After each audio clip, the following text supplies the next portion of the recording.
আমার নেত্রী মমতাকে আমি ধন্যবাদ জানাই এই কর্মসূচি দেওয়ার জন্য আমাদেরকে। কারণ এই কর্মসূচি আজকে না হলে আমরা হয়তো বুঝতেই পারতাম না कि পশ্চিমবঙ্গ তৃণমূল कांग्रेस में कितना दम है।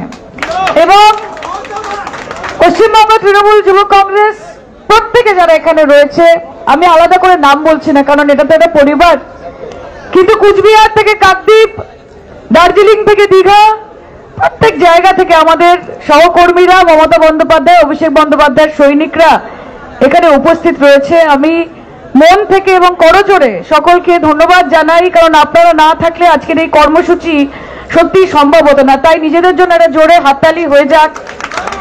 এবং আমাদের অডিয়েন্স যারা রয়েছে, যারা ধৈর্য ধরে এতক্ষণ ধরে বসে রয়েছে, প্রচুর পরিচিত মুখ আমি এখানে দেখতে পাচ্ছি। এবং আমি এইটুকু বলতে চাই যে আমাদের এই লড়াই কিন্তু শেষ নয়। আজকের এই প্রোগ্রাম হয়তো, এই ধর্ণা মঞ্চ হয়তো শেষ হয়ে যাবে, কিন্তু আমাদের লড়াইয়ের শুরুটা এখান থেকে হবে। মমতা দি আমাদেরকে একটা কর্মসূচি দিয়েছেন, আগামী দিনে পশ্চিমবঙ্গ তৃণমূল যুব কংগ্রেসকে 100টা কর্মসূচি নিতে হবে। এবং আমরা আমাদের কর্মসূচির মাধ্যমে ঠিক যেমন মমতা বন্দ্যোপাধ্যায়ের উন্নয়নের কথা বলবো, কিরকম ভাবে মমতা বন্দ্যোপাধ্যায় মানুষের জীবনে প্রভাব ফেলেছেন, কিভাবে তার 91টা প্রকল্প, যেটা যতদিনে হয়তো ইলেকশন আসবে 100টা পার করে যাবে, সেই প্রকল্প কিভাবে মানুষের জীবনে ছাপ ফেলেছে সেই নিয়ে যেমন আমরা কথা বলবো, ঠিক সেরকম ভাবেই আমরা কথা বলবো অন্যায়ের, সেইভাবেই আমরা কথা বলবো ব্যভিচার, যেটা ভারতীয় জনতা পার্টি, এই ভারতীয় জনতা পার্টি, ভারতীয় জুমলা পার্টি, বাংলা জ্বালাও পার্টি, ভারত জ্বালাও পার্টি। কাজে বিজেপির কথা যখন আপনাকে জিজ্ঞেস করবে, বলবেন টিএমসি মানে কি? তৃণমূল কংগ্রেস শুধু নয়, টিএমসি মানে হচ্ছে temple, mosque, church. T for temple, M for mosque, C for church, সর্বধর্ম সমন্বয়। শ্রেয়া বলছিল कि मैं हिंदू बनेगा ना मुसलमान बनेगा, इंसान की औलाद है इंसान बनेगा। এটা হচ্ছে তৃণমূল কংগ্রেস। আর উল্টো দিকে কে দাঁড়িয়েছে? BJP. B for Bangla, J for জ্বালাও, পি ফর পার্টি, বাংলা জ্বালাও পার্টি। আজকে বিজেপি নিজের কাঁধে শান্ত বাংলাকে অশান্ত করার দায়িত্ব তুলে নিয়েছে।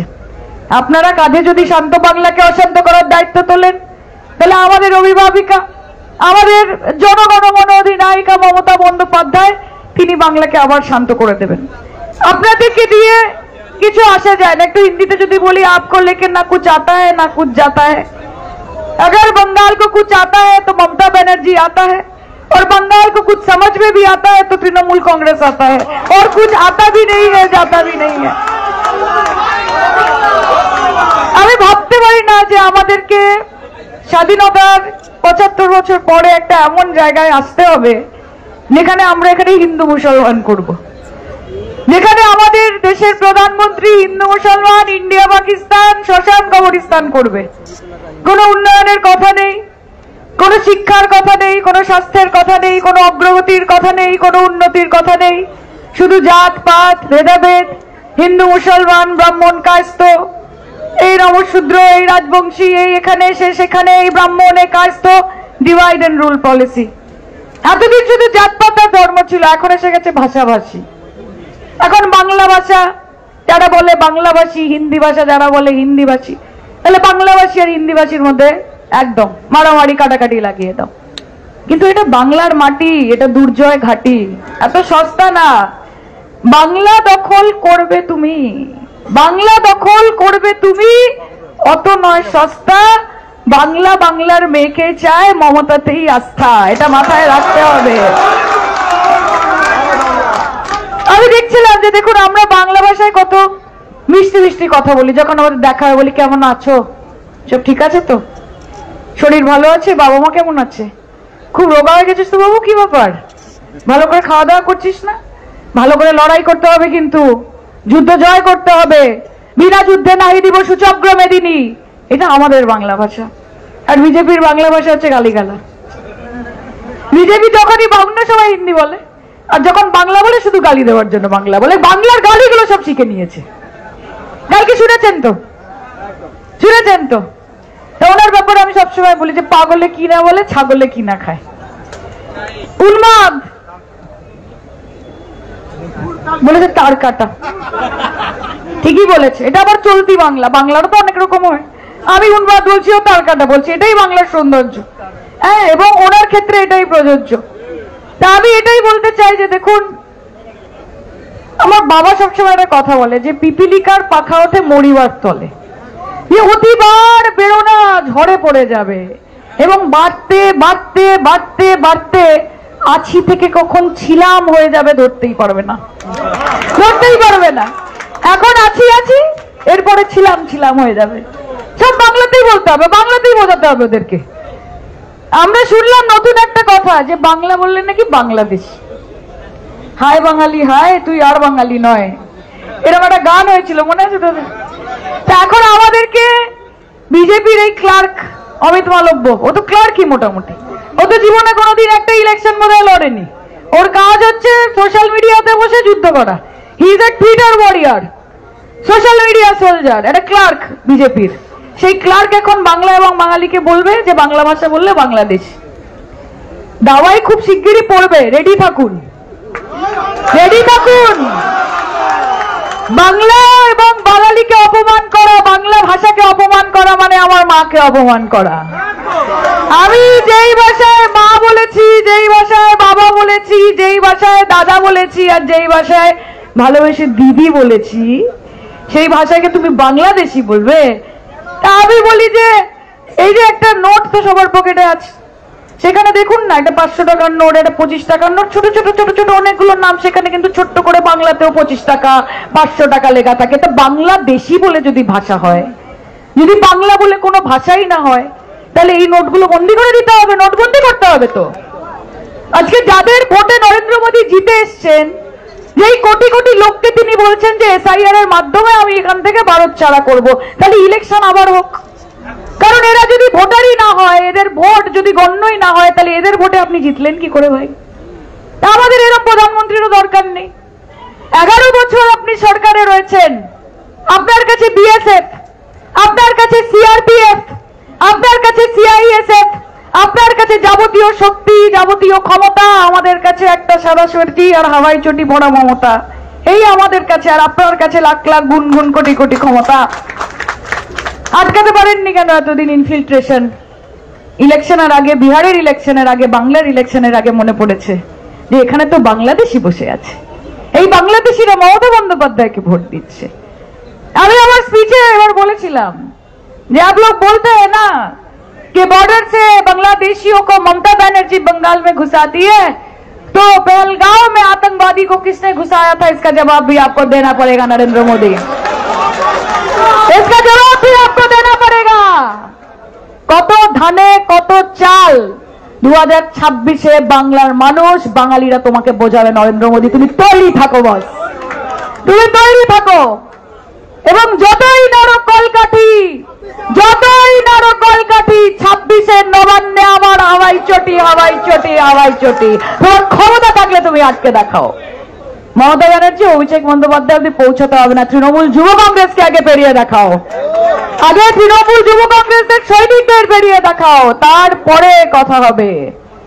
বাংলার অস্মিতা, বাঙালি অস্মিতাকে চ্যালেঞ্জ করো না, বাংলা ভাষাকে অপমান করো না। এটা রিকোয়েস্ট না, এটা ওয়ার্নিং, দিস ইজ ওয়ার্নিং। কারণ রাজপথে যদি মমতা বন্দ্যোপাধ্যায় একবার নেমেছে, ঘটি বাটি বেচে কিন্তু পশ্চিমবঙ্গ থেকে বিদায় নিতে হবে, মাথায় রেখো। আমরা উন্নয়ন চাই। নেতাজি সুভাষচন্দ্র বসু বলেছিলেন যে তুম মুঝে খুন দো मैं तुम्हें आजादी दूंगा। মমতা ব্যানার্জি এত বড় কিছু বলেনি, সে বলেছে আপনারা আমায় সমর্থন দিন, আমরা আপনাকে উন্নয়ন দেব। ছোট কথা। কাজে বাংলার মানুষ দিদির পাশে থাকবে, কারণ তারা জানে এবং তারা মনে প্রাণে বিশ্বাস করে যে লাভ ছাড়া ক্ষতি নেই, দিদি ছাড়া গতি নেই। এই যে শান্তি সম্প্রীতির পরিবেশ, গতকাল রাখি পূর্ণিমা ছিল, সবাই হাতে রাখি পরে, আমি দেখেছি তোমাদের প্রত্যেকের হাতে কেউ 100টা, কেউ 200টা, কেউ 50টা, কেউ 25টা করে রাখি পরে আছে। খুব ভালো লেগেছে দেখে আমার, যে এটাই তো বাংলা, এটাই তো বাঙালির অস্মিতা, এটাই তো কালচার, এটাই আমাদের হেরিটেজ, যে আমরা সবার সঙ্গে একসাথে কাঁধে কাঁধ মিলিয়ে, পায়ে পা মিলিয়ে আমরা চলতে চাই। গতকাল এই বড়বড় বিজেপি নিউ মার্কেটের পার্টি অফিসটাকে ভেঙেছে, কার নেতৃত্বে? অর্জুন সিং এর নেতৃত্বে। অর্জুন সিং এর নামই ভুলে গেছে লোকে, কখন কোন পার্টিতে তাকে বোঝাই যায় না। अरे आप बीजेपी में क्या? नहीं नहीं हम तो तृणमूल में आ गए ना। ओ अच्छा अच्छा, और आप तो तृणमूल में, नहीं नहीं हम तो बीजेपी में चले गए। বুঝতেই পারছে না এমন নেতা ফুটবলের মতো একবার এপারে যাচ্ছে একবার ওপারে যাচ্ছে, এবার এপারে যাচ্ছে একবার, তার রেলিভেন্স লাগবে। সে খবরে আসতে পারছে না, তার ফুটেজ সবাই খেয়ে নিচ্ছে, তার জন্য কি করবে? চল তৃণমূলের পার্টি অফিস ভাঙি। আরে নিজেদের ফ্রাস্ট্রেশন বার করার জন্য তোমরা বিচার চেয়ে চেয়ার ভাঙছো, বিচার চেয়ে চেয়ার ভাঙছো, আর নিজেদের পলিটিক্যাল ফ্রাস্ট্রেশন যে এত কিছু করেও কিছুতেই মমতা বন্দ্যোপাধ্যায়কে হারাতে পারছি না, এই ফ্রাস্ট্রেশন বার করার জন্য মমতা দি আর অভিষেক দার फोटो छिड़े फेलছো, सेटअप छिड़े फेलছো, प्लाकार्ड छिड़े फेलছো। अरे दीदी को जनता के दिल से कैसे निकालोगे, दिल से कैसे निकालोगे? এই চেষ্টাগুলো করতে থাকুন। हिंदी में बोलते हैं ना कि अपनी कबर खुद खोदना, ये लोग अपनी कबर खुद खोद रहे हैं। আমাদের কোনো কাজ নেই, আমাদের হিংসা চাই না, আমরা শান্তি চাই। আমরা সাভারকারে বিশ্বাসী নই, আমরা গান্ধীতে বিশ্বাসী। আমরা তাবেদারিতে বিশ্বাসী নই, আমরা মাথা উঁচু করে তৃণমূলের ঝান্ডা বহন করব এবং মাথা নিচু করে মানুষের দুয়ারে দুয়ারে গিয়ে বলবো যে কিছু দরকার মা, আমরা তোমার জন্য কি করতে পারি। এটাই তৃণমূল কংগ্রেস, এটাই তৃণমূল কংগ্রেস, যেখানে আমরা সেবা, যেখানে আমরা সততা, এইসব শিক্ষায় শিক্ষিত, এই দীক্ষায় দীক্ষিত, যে মানুষ মানুষের মতো, ধর্ম যার যার নিজের, উৎসব সবার। আমরা এখানে ভেদাভেদ করতে আসিনি, আমরা বাংলার উন্নতি চাই। আমরা এই বিশ্ব বাংলায়, নব বাংলায়, নবজাগরণের বাংলা, সোনার बंगाल নয়। ये आपका सोनार बंगाल नहीं है मोदी जी, ये हम बंगालियों का सोनार बांग्ला है। जय बांग्ला। कान खोल की আমাকে ইচ্ছে করছে তো সবাইকে নিয়ে যদি একটু পার্লামেন্টে যেতে পারতাম, জমে যেত বাস। চলো চলো চলো, কেঁপে যাবো একদম। কিন্তু ঠিক আছে, এখান থেকেই যা আওয়াজ বেরোচ্ছে আমার মনে হয় যে वो धरती दिल्ली की वहां थर थर कांप ही रही है। कोई बात नहीं, কাজে এই লড়াই আমাদেরকে একসাথে লড়তে হবে। আমি অন্তরের অন্তঃস্থল থেকে আপনাদের সকলকে দুদিন ব্যাপী কর্মসূচি, আমার ডিস্ট্রিক্ট প্রেসিডেন্টরা, আমার স্টেট কমিটির মেম্বাররা, তারা এবং প্রত্যেক স্তরের সভাপতিরা, যুবর, তার সাথে সাথে প্রত্যেক শাখা সংগঠনে যারা আমাদেরকে